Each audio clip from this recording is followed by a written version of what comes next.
right, good morning, everyone. It's 10:05, so that means it's time to begin. I'm a little tired this morning because my wife and I had that long trip to California. Got in about 8 o'clock last night, and it's not only coming back from the trip, it's getting everything done that needs done right after the trip. So it was a long day yesterday for all of us. So let's start with the word of prayer, and then we'll dive into our class. Father in heaven, thank you for this time that we have to come together this morning. Just be with those that are still on their way, and just be with those that are sick or traveling and just not able to be with us. Father, we thank you for your word, and just thank you for the insight it provides us into your will. Just ask that you help us to clear our minds at this time as we enter into this study of Job, and just help us to glean lessons that we can apply to our lives from our study this morning, God. And with that, just help us always to be doers of your word and not just hearers. And that's in your son's name we pray. Amen. All right, let's open up to, okay. Yeah, okay. Um, my Dave Johns is my stepmother's husband. He was in third stage kidney, or is in third stage kidney disease, and just having a number of issues. Just not doing well. And it's really hard to put into words. But just, you can tell he's getting up there in age. His mind isn't what it used to be. Very sharp man. He served as an elder in the church where him and my stepmom worship, but has stepped down since and just on the decline. They were supposed to put a stent in this last week, but they found his arteries were clear, so there's nothing they can do to help his other conditions that are going on. So just continued prayers for Darlene and Dave are much appreciated.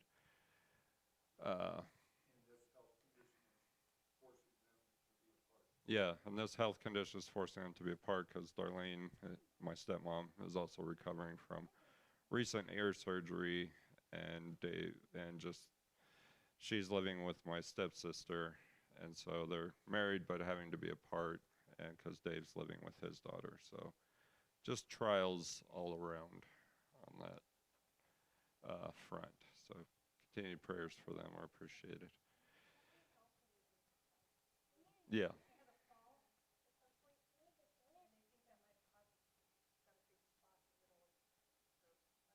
Yes, it's called macular degeneration, and so she's not able to drive as a result until that improves. So, so anything else? All right, let's get into Job. Job chapter 3 is what we're going to be looking at. Now, as we come to Job chapter 3, what we find in the 26 verses that make up this chapter is what has been called a lament from Job. That is a direct response to the things that he has had to endure in the loss of his possessions, family, and his health. Now, since this chapter is a lament from Job, Job chapter 3 has been called one of the most depressing chapters in the Bible, which, as a result, you'll hear few sermons being made from it. There's little to no promises being claimed from it, and few verses being remembered for their warmth. It's not a happy chapter in the Bible. One reason this is one of the most depressing chapters of the Bible is because what Job does in this chapter is he's mourning. He's mourning the difficulties he's going through as a result of literally having lost everything, including his health. And so from this chapter, we're looking at dealing with trials according to the book of Job. From this chapter, we can glean two principles about what is involved. when we are mourning in the midst of trials. So we're going to look at these two principles. The first principle we'll consider from verses 1 through 19 is that mourning involves recognizing we are depressed. And the second principle we'll consider from verses 20 through the end of the chapter is that mourning involves asking why we suffer. And what we'll learn from these things then is that we must learn to mourn. Mourning's okay. But when we mourn in the midst of trials, mourning must be done in a way that is pleasing to God. We're expected to mourn. Mourning is a part of the process of dealing with trials, but the mourning process, as with anything else in our lives, should be done in a way that is pleasing to God. Now, in addition to these things, since we're covering a whole chapter, we're not going to do what we usually do, go verse by verse, etc. We're going to survey this chapter. I'm going to take you on a whirlwind tour through Job chapter 3, because we just do not have the time to pick apart this chapter a verse at a time. And we don't want to get too depressed either. So with that in mind, we'll dive into our first point. And in verse 1, this section begins with Job exhibiting his depression with the fact that he cursed the day of his birth. So verse 1 says, afterward, Job opened his mouth and cursed the day of his birth. What does that mean? That he cursed the day of his birth. What do you hear that saying? Wished he hadn't even been born. That's exactly what it's saying. That's his thought. I wished I'd never been born. Now we notice here the text uses the word afterward. Afterward just means this is immediately following the events described in chapters 1 and 2. So this is where the lament begins. So with that having set the stage, what we find in verses 2 through 19 is the first section of Job's lament concerning the day of his birth. Now this can be broken down into several sections, this verses 2 through 19. And the first part of this section encompasses verses 2 through 10. Now, according to what we read in these verses, Job's wish concerning the day of his birth was that he wishes it was a day of sadness rather than happiness. When a baby is born, that's a day of happiness. When Jenny was born, Desiree and I were happy. It was a good day. Yes, there were things that happened afterwards, but Jenny's birth itself, it was a great day. But Job's saying of himself, I wish my birth had been a day of sadness rather than happiness. So, we're just going to look at these a chunk at a time. First, verses 3 through 5 is the smaller section.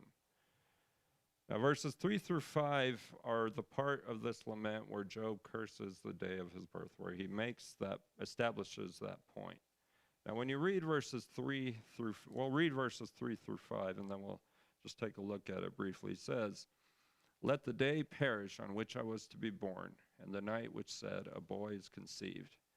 May that day be darkness. Let not God above care for it, nor light shine on it. Let darkness and black gloom claim it. Let a cloud settle on it. Let the blackness of the day terrify it. What do you hear him saying there in verses 3 through 5 about the day of his birth? Well, he wishes for it to have been dark times. What other observations can we make of those verses about the day of Job's birth? His wish.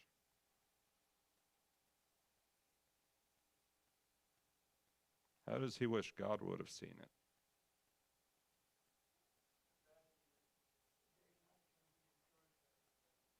Day not to be enjoyed by anybody, not even God. So God don't even care for that day. Questions or comments?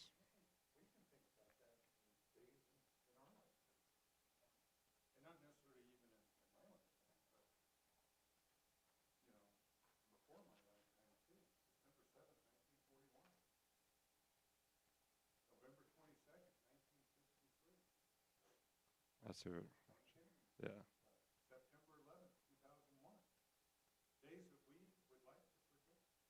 absolutely.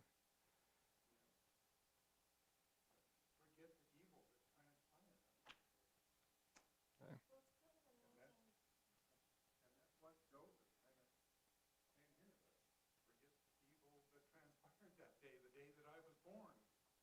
Yeah.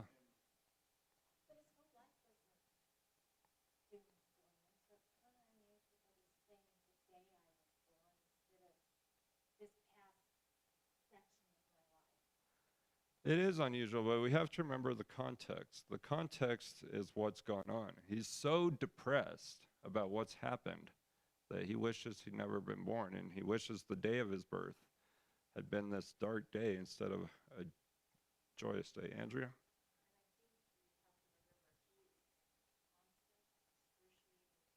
Yeah,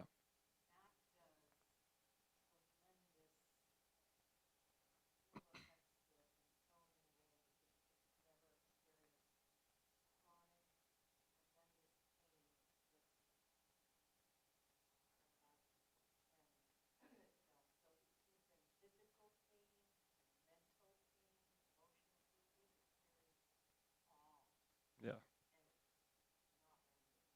Yeah, as far as Job's concerned, it's not ending. I said before in a previous class that we know the end of the story. But when Job's going through this, he doesn't know what the outcome of this is going to be.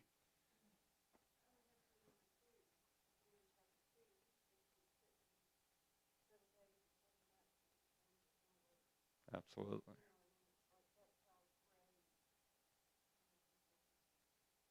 Absolutely.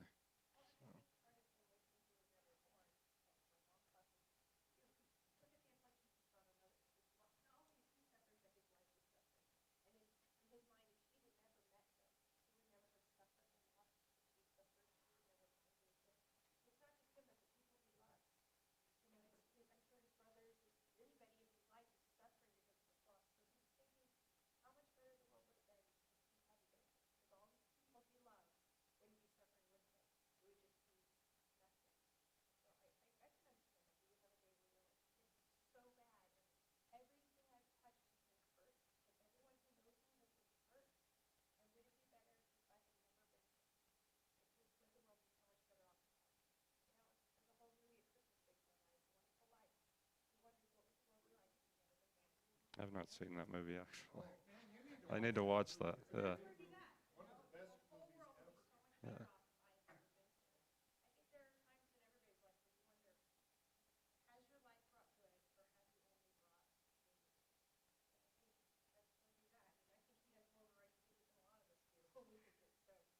Absolutely.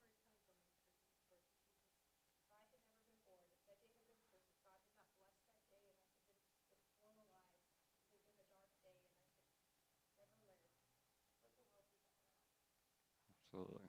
And this point is going to get developed more as we get further into the chapter. Anything else in verses 3 through 5? Okay. Now, the next chunk of verses 6 through 19 is verses 6 through 9, where Job moves from the day of darkness of being his birth to where he outright condemns the night of his birth. So, similar to the day of his birth, Job wishes for the night of his birth to have been a night of darkness that contained no joy within it. So he says here, as for that night, let darkness seize it. Let it not rejoice among the days of the year. Let it not come into the number of months. Behold, let that night be barren. Let no joyful shout enter it. Let those curse it who curse the day, who are prepared to rouse Leviathan. Let the stars of its twilight be darkened. Let it wait for light, but have none. And let it not see the breaking dawn. Okay, what observations can you make of these verses? What's he doing?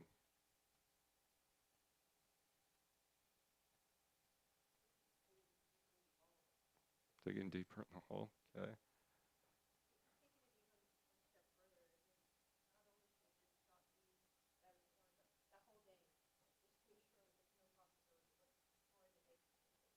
Absolutely. Just let it not even be a day on the calendar, we might say. So he uses some of these terms. He first says that, and the day on the calendar aspects, let it not come into the number of months, but he's using some of this rejoicing terminology. Let nobody have joy on that day. And he is exactly taking it one step further. But notice in verse 8, it says, let those who curse the day or are prepared to rise Leviathan. We'll talk about Leviathan here in a minute. But he's not only cursing the day, he wishes for others to curse the day. Just everybody just condemn that day that I was born. But he uses this example of those who are prepared to rouse Leviathan. Now, can anyone tell me anything about Leviathan? We're going to talk about it just because it's in the text. It's a sea monster. That's been the overriding theories behind it. It is believed to be some sort of sea monster. It's mentioned several times throughout the Old Testament, one of which is in verse 1 of chapter 41 right here in Job, where God asked Job, can you draw out Leviathan with a fish hook? So yes, Leviathan was believed to be this large sea monster. Honestly, my mind goes to the Loch Ness monster you sometimes hear about. But as Job is referring to him here, he's calling upon those who are able to wrestle Leviathan to curse the night of his birth. Somebody who's equipped to wrestle Leviathan. But the point here is not about Leviathan, if I'm pronouncing it correctly. It's just about the fact that even people who are strong to curse the night of his birth. So not just Job, but everybody else. I know we're moving through this pretty quickly. Any questions on verses 6 through 9? Yeah. Yeah. He's wishing everybody would see his day of birth as a bad time or his night of birth. So that is part of the thought here. Anything else? All right, let's go to verse 10. It says there, he concludes this first section of his lament by saying that the reason he wishes for the things described in verses 1 through 9. He says, because it did not shut the opening of my mother's womb or hide trouble from my eyes. So he's giving a reason for verses 1 through 9. According to that verse, what's the reason he's cursing the day and night of his birth?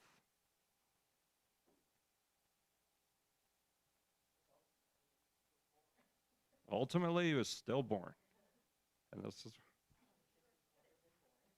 what's that?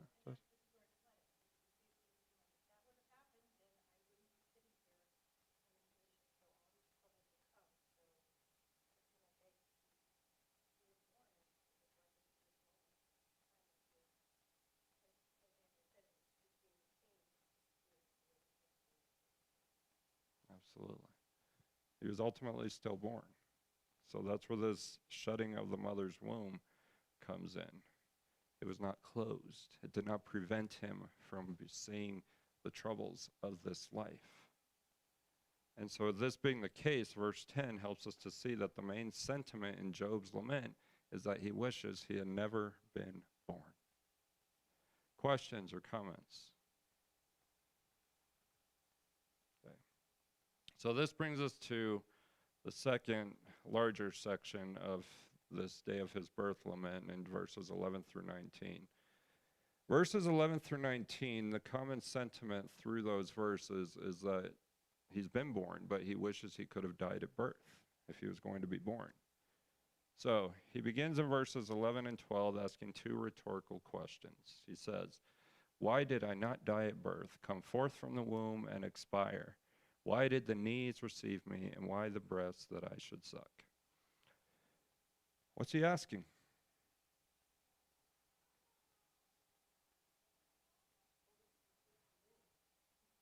Yeah. Okay, absolutely. These questions we could assume are probably directed at God. Any other observations?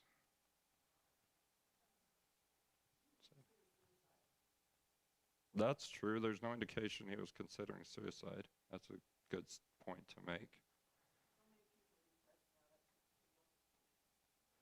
In some cases. Yeah, that's true. There's no indication that he considered killing himself.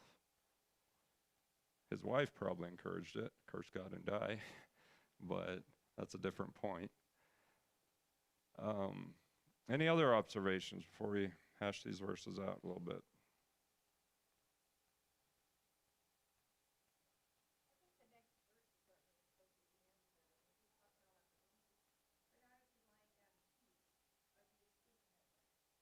Yeah.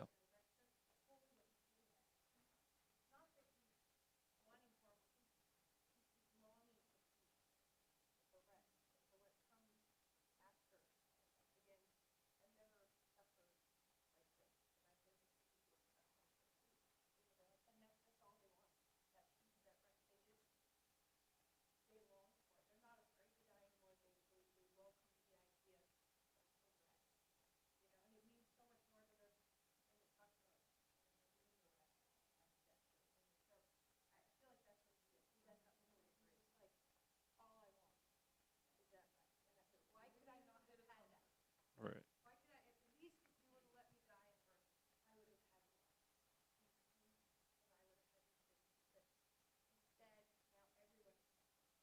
Yeah. So those questions do set the stage for verse 13.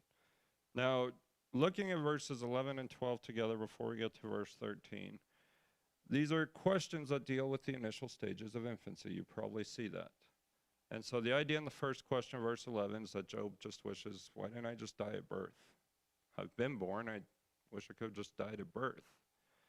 Now, the second question, not quite as clear, because a question we have to ask of verse 12 is whose knees Job is referring to, his mother's or someone else's. Now, the reason this is a question that comes up is because in Old Testament times, when babies were born, they were placed onto the knees of someone like a midwife or the baby's father before being delivered into the arms of the mother. In this case, however, Job is likely referring to the knees of his mother. Why? Because of the fact that the language of this verse speaks of Job nursing at his mother's breast. So he's likely thinking of his mother's knees before sucking on his mother's breast to be nursed. So that brings us into verse 13 and following. Now, verse 13 can be extended all the way into verse 16. So we're going to read those verses 13 through 16 together. He says, "For now I would have lain down and been quiet. I would have slept then, I would have been at rest, with kings and with counselors of the earth who rebuilt ruins for themselves, or with princes who had gold, who were filling their houses with silver. Or like a miscarriage which is discarded, I would not be as infants that never saw light." So, going back to Desiree's comment, what's he looking for in verse 13? Peace. Peace and rest. So if these things would have happened, I would be at rest. If he had died at birth, from the context, he would have a more peaceful existence than the one who is having to endure because of his trials. Now, with that being the case, in verses 14 through 16, Job gives just several examples of people he would be resting with had he died at birth. One of which, from verse 16, is like a miscarriage which is discarded, like infants that never saw light. Questions or comments on verses 11 through 16?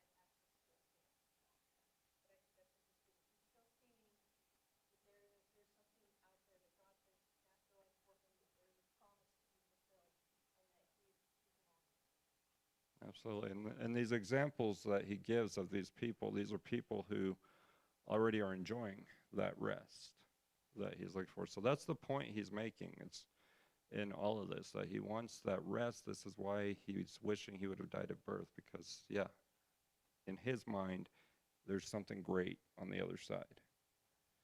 And we believe that as well as Christians. Anything else before we look at verses 17 through 19? Yeah, he had a great life. And again, he doesn't understand why this is going on. He wasn't there at that conversation between God and Satan. All he sees is what's presently happening, this suffering he's going through. And we have to keep that in mind, because that's a little thing called context we've discussed. Anything else? Okay. So this brings us into verses 17 through 19. It builds on this idea of rest, where he describes in more detail why the circumstance of death would be a more peaceful existence for him. He says, "There the wicked cease from raging, and there the weary are at rest. The prisoners are at ease together. They do not hear the voice of the taskmaster. The small and the great are there, and the slave is free from his master." Hey, what's he doing there in verses 17 through 19?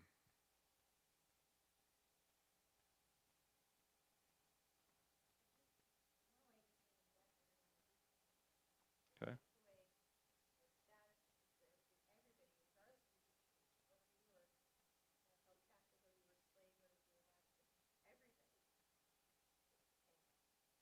Absolutely.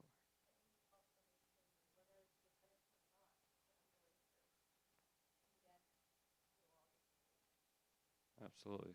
So it's everybody's equal, but also in addition to that, there's peace in death, according to, yes.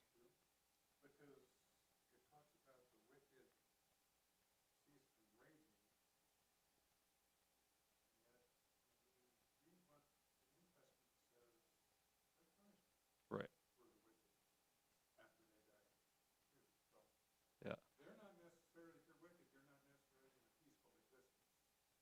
That is true, and that's important to remember. Andrew?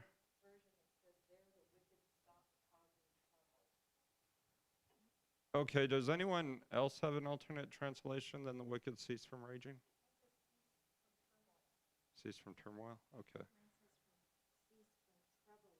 Cease from trouble. Okay, so that might be the idea here. But he's not talking about the eternal destiny of some of these people. He's just talking about the fact that there's peace after death. It's all about that rest context.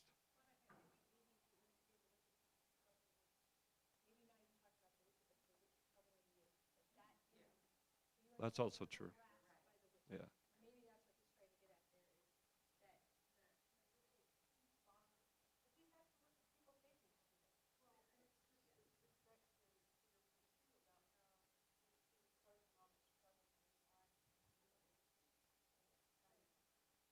Yeah. So what, in addition to what you guys said, the things he's doing here is just giving reasons as to why he's looking forward to that rest. There's that the wicked statement, there's no more wickedness being done, and the weary are able to find rest. Verse 18, the prisoners are at ease together and they do not hear the voice of the taskmaster. They're not being shouted at by the people that are over them. And finally, verse 19, the third reason, yes, everyone is equal. Your status in life is removed when you go on to that peaceful death kind of existence on the other side of this life. And so putting verses 11 through 19 together, the point Job is making in these verses is that he wishes he would have died at birth, because dying at birth would have brought him into a more peaceful existence than his present circumstance. Now, tying that in all the way back in verse 1 is that mourning, the principle, mourning involves recognizing that we are depressed. Job is in a state of extreme depression, to the point that he wishes he would never have been born, and or that he would have died at birth, all because it would have helped him to avoid what he's going through right now, that excruciating pain in every way. And so all Job sees is what he's gone through, and this has plunged him into that state of depression, as seen in the things he says here. And Sandy?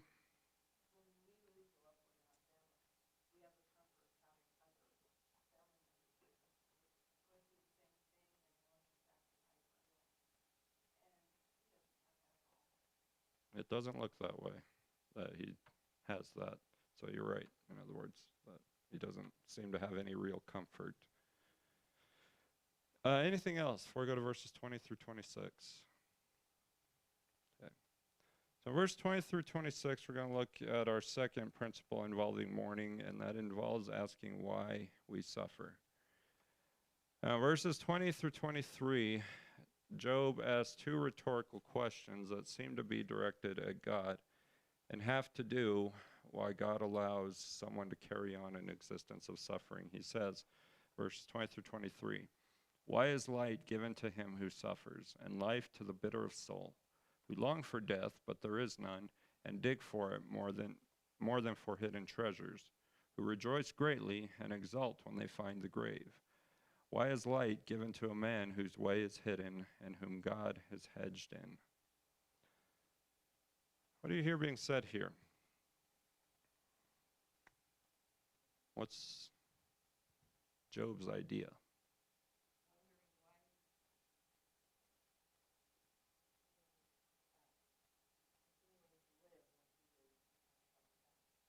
Yeah, that's the big part of the idea. Is why has God allowed me to live? And I'm putting it another way. If I was doomed to this existence of suffering. And again, those are just my words. So he asks these questions. The questions are verses 20 through 22. Now, what we read in verse 20 is a statement from Job where he's asking why God brings into existence someone who's doomed to suffer and gives life to someone that Job says is the bitter of soul. Now, the question I want to ask here is, who would be a person who's bitter of soul?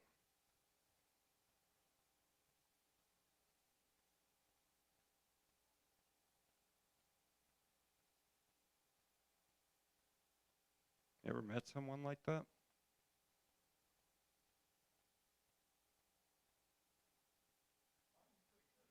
What's that? Yeah, exactly. It's someone who's constantly miserable, who's just that in the state of extreme distress or difficulty constantly. And yes, they are hard to be around because they only bring forth this negative energy all the time. Yeah, that's what Job is doing here. But what Job says in this verse means that he wonders, why would God allow someone like that to exist, to suffer, and be in a constant state of distress? Questions or comments on verse 20?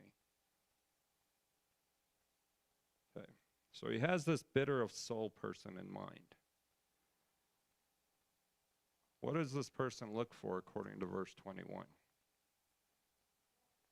Death. And what does he compare that to?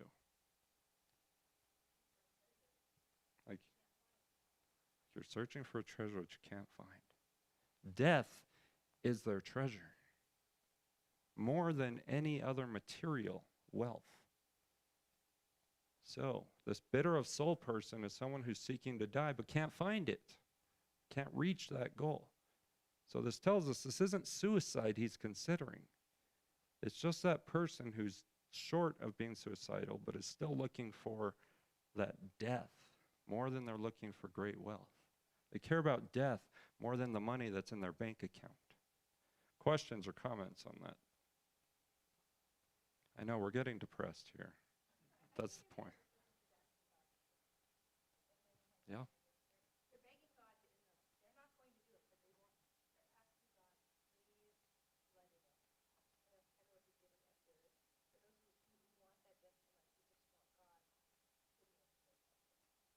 Absolutely. And that's that bitter of soul person. God, just take me now. I'm through with this suffering. So that's a good point. Anything else on verse 21 before we go to verse 22? Now, according to verse 22, how does that person feel when they finally find death? They rejoice. And when you rejoice about something, what does that mean? You're happy. They've been looking for this death, and when it finally happens, it's here. I'm happy. Death has come. Now we know this because the words rejoice and exult, they're parallel terms that do refer to being happy about something, and are applied here to mean that this bitter of soul person is happy when death finally comes, referred to here as the grave.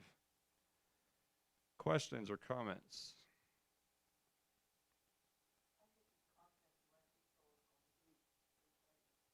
That's definitely possible. I mean, because he's aware of his relationship with God. Anything else before we go to verse 23?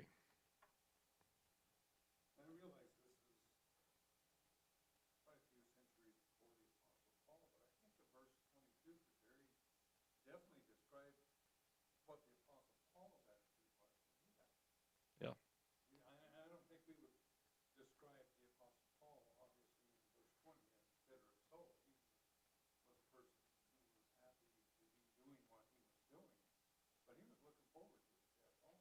That's true.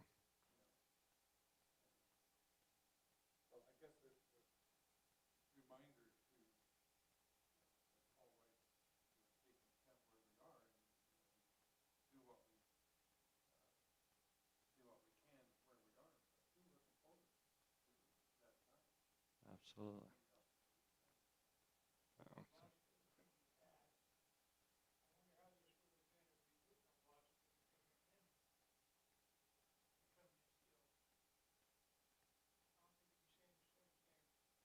yeah.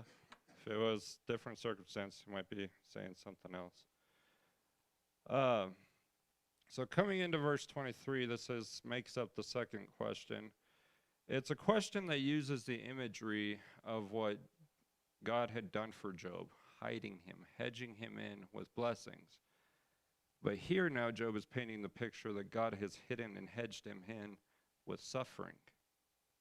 So the question Job asks here is similar to the first question, that he's again asking God, why would you allow me to exist if I'm doomed to suffer?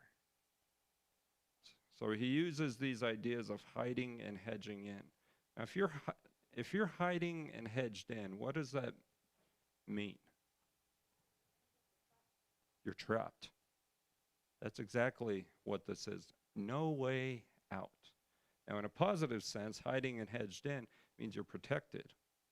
But in a negative sense, you're trapped. So Job is painting this picture that he sees no way out of his suffering that he's enduring.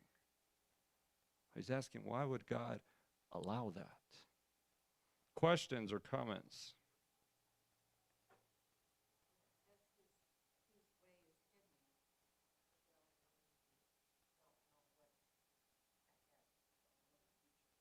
Yeah, that could be part of it, absolutely.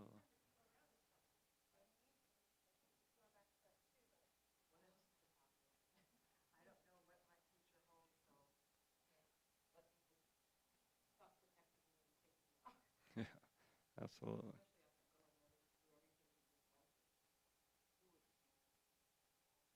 Yeah.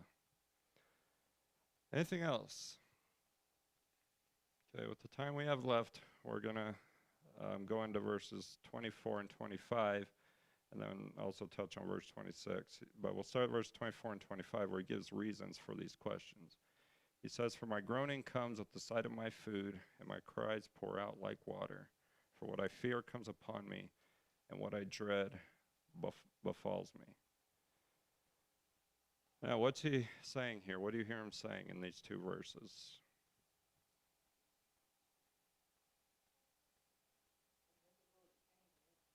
Yeah, that's part of the picture here. He's so miserable he can't even eat. He has no appetite. It's difficult to eat. And part of the reason for that is because his fear comes upon him and what he dreads befalls him. He's in a state of fear.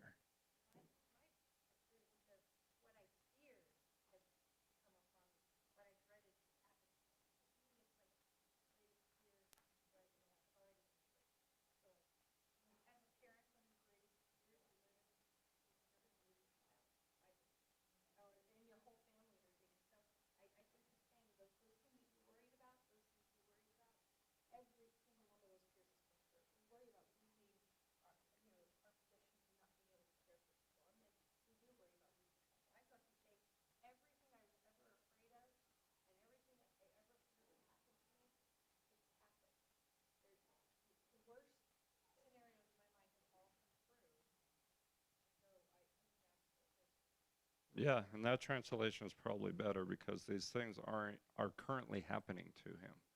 And read that one more time. Fear has come upon me.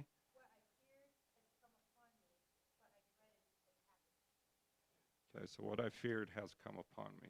So yes, this is part of Job's mindset.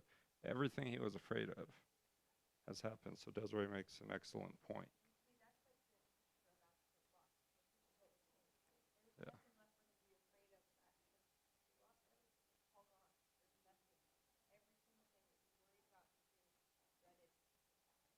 absolutely. Anything else before we look at verse 26? Okay, verse 26 concludes the lament. He says, I am not at ease, nor am I quiet. I am not at rest, but turmoil comes. What's he saying there?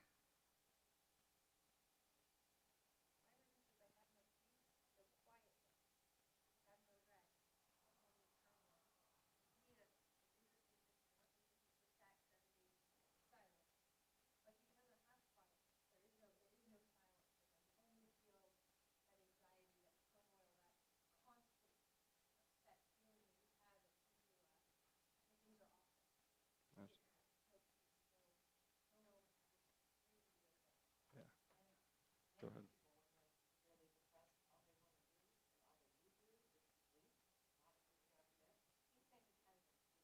Right, exactly.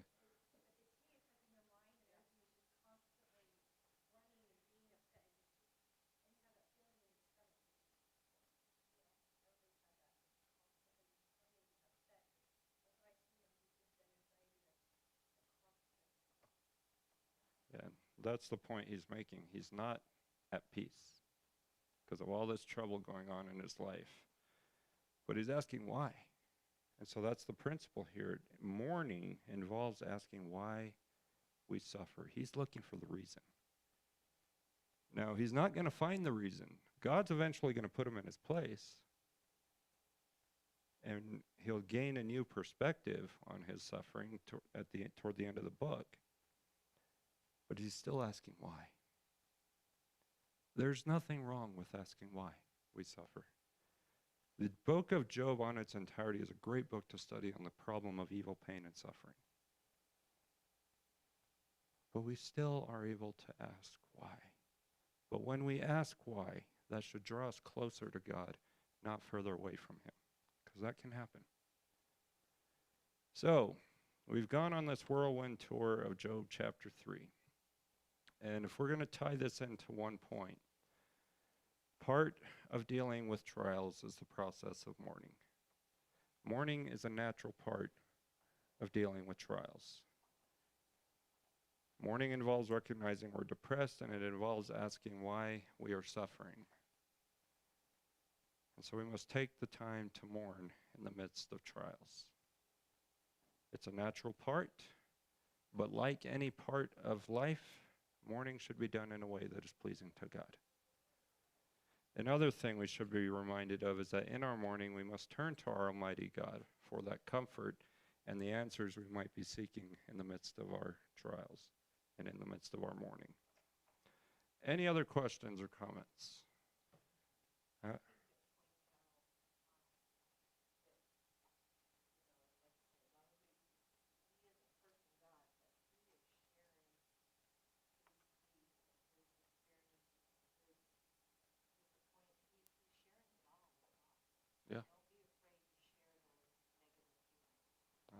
Absolutely. We see that in the Psalms. Psalms are very emotionally charged. Anything else? All right, Matt, would you close us in a prayer?